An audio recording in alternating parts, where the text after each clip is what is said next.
The last valid deductive argument form we're going to look at this week is the disjunctive syllogism.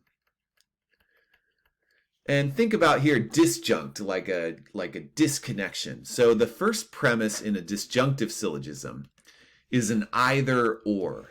Okay, it's disjoining two terms.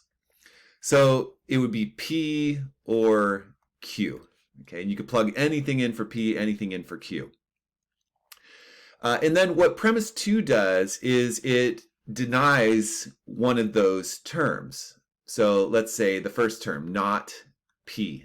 Okay, and so if we accept that it's either one or the other, and it's not the one, then it would follow that it is the other. So the conclusion of the argument affirms the alternative, Q.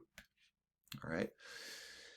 So this follows necessarily, essentially the premise says, it's P or it's Q.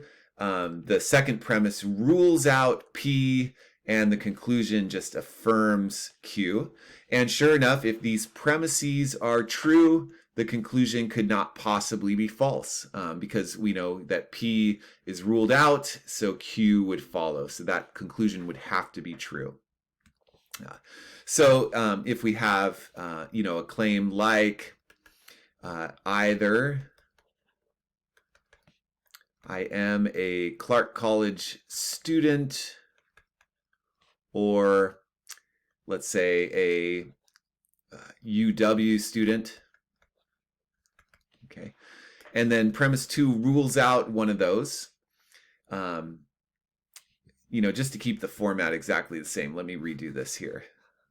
Let's say, either I am a UW student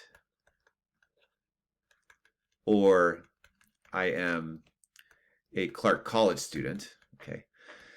And then I rule out that first term here. The P term here is I am a UW student, and the last term is the Q term is that I am a Clark College student, okay? So then second premise is going to rule out P, okay? I am not a UW student. Then the only possible conclusion would be that I am a Clark College student. Okay, so if these premises are true, then the conclusion follows necessarily, and it would have to be true. Okay.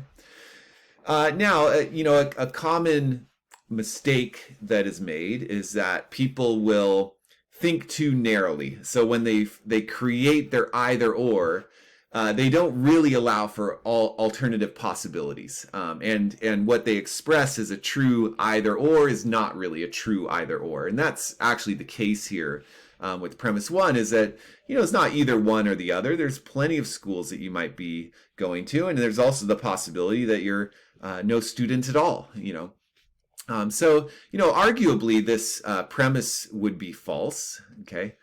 And that wouldn't really make the argument invalid. It still has that valid form, but we would call it an unsound argument for having a false premise.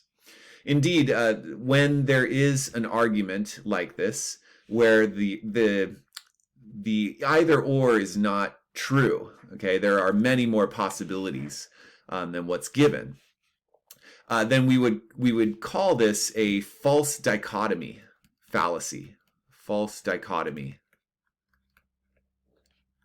fallacy. And that's any bad argument that expresses an either or when there are more possibilities to consider.